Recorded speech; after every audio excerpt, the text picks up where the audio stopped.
Welcome to the Cosmic Busker. My name is Bobby Cody. This video is about a statement. Life pervades the universe. It's a statement I make in YouTube comments on a regular basis that regard anything regarding the search for life elsewhere or extraterrestrial life in the universe. Anytime there's a debate and I choose to enter into the debates, I always say life pervades the universe. And this is something I don't say lightly. And I want to take you through the evidence, both as a logical thought process, theoretical logical thought process, and then evidence that there's life that can exist anywhere in any type of condition. And so first I want to take you through the thought process. You know, I was born in 1969, the year that we first landed a man on the moon. So I think that always played a part, knowing that I was born that year, in my interest in space and outer space and the potential for extraterrestrial life. And that's why I was able to do what's called the Ancient Mars Civilization, a Timeline of Discovery series. I'm going to post a link to that up above. It's because I've been going through this research all my life, since I was a small child. I've been very interested in this research, and that's why that link is up there, and I was able to do that Ancient Mars Civilization series. And that talks about undoubted evidence that there was an ancient civilization on Mars. The evidence is so overwhelming as to be irrefutable. Now, that understanding that there was an ancient civilization on Mars doesn't necessarily mean that life pervades the universe, but I'm going to take you through two evidences right now. The first is the logical thought process. You know, there are as many stars out in the universe, there's more stars in the universe than there are grains of sand on the Earth. Okay? Now, think about how logical it is for a bunch of bacteria on a little grain of sand here on Earth. A bunch of bacteria live on this little grain of sand. To think that they're the only bacteria anywhere. That all these other grains of sand next to them don't have any bacteria on them.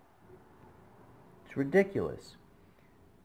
We are the bacteria on a grain of sand. Our sun is just a grain of sand in the universe. For us to believe that our tiny little grain of sand is the only one with life on it is just doesn't logically apply to that thought process. But that it could be a faulty analogy. Granted. Recently, however, there was evidence found that unequivocally, in my opinion, this evidence shows unequivocally that life pervades the universe. It regards what are called tardigrades. Now, then this is the real evidence. This is the absolute unequivocal evidence I'm going to show you right now. We're going to go to article in a moment, but in regards to tardigrades, these tardigrades are little tiny infinitesimal animals.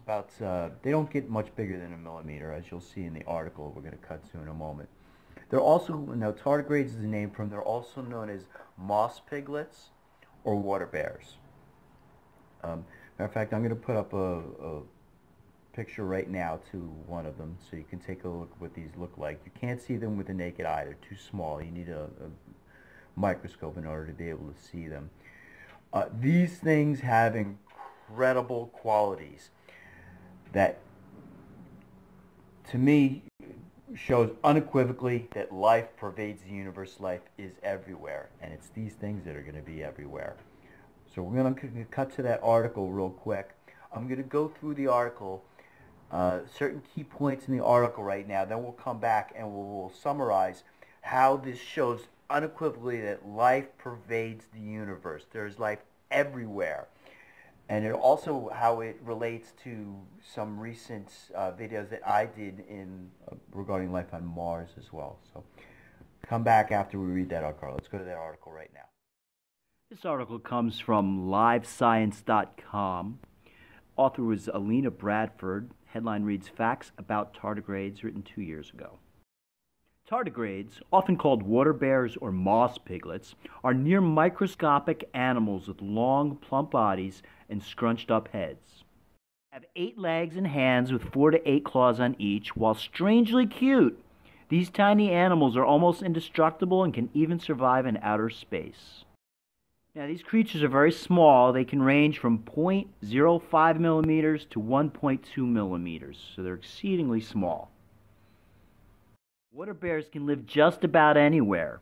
They prefer to live in sediment at the bottom of a lake on moist pieces of moss or other wet environments.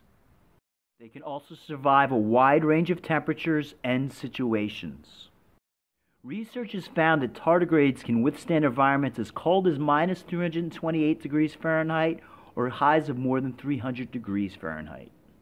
They can also survive radiation, boiling liquids, massive amounts of pressure, up to 6 times the pressure of the deepest part of the ocean, and even the vacuum of space without protection. A 2008 study found that some species of tardigrade could survive 10 days at low Earth orbit while being exposed to a space vacuum and radiation. In fact, water bears could survive after humanity is long gone. Scientists from Harvard and Oxford look at the probabilities of certain astronomical events and how likely it would be for those events to wipe out Earth's hardiest species. Now, while such a catastrophic event would likely wipe out humans, the researchers found that tardigrades would survive most of these catastrophic events. To our surprise, we found that although nearby supernovas or large asteroid impacts would be catastrophic for people, tardigrades could be unaffected. Therefore, it seems that life, once it gets going, is hard to wipe out entirely. Huge numbers of species or even an entire genre may become extinct, but life will go on. When tardigrades were discovered, it was found that these tardigrades or water bears survive extreme conditions by making a transformation. They curl into a dehydrated ball called a tun by retracting their head and legs. If reintroduced to water, the tardigrade can come back to life in just a few hours. In 2016, scientists revived 2 tuns and an egg that had been in cryptobiosis for more than 30 years. Reports from an experiment in 1948 claim that a tun over 120 years old had been revived. Tardigrades reproduce through sexual and asexual reproduction, depending on the species. It means they can reproduce all by themselves. So these tardigrades or water bears, I'm going to call them water bears from now on.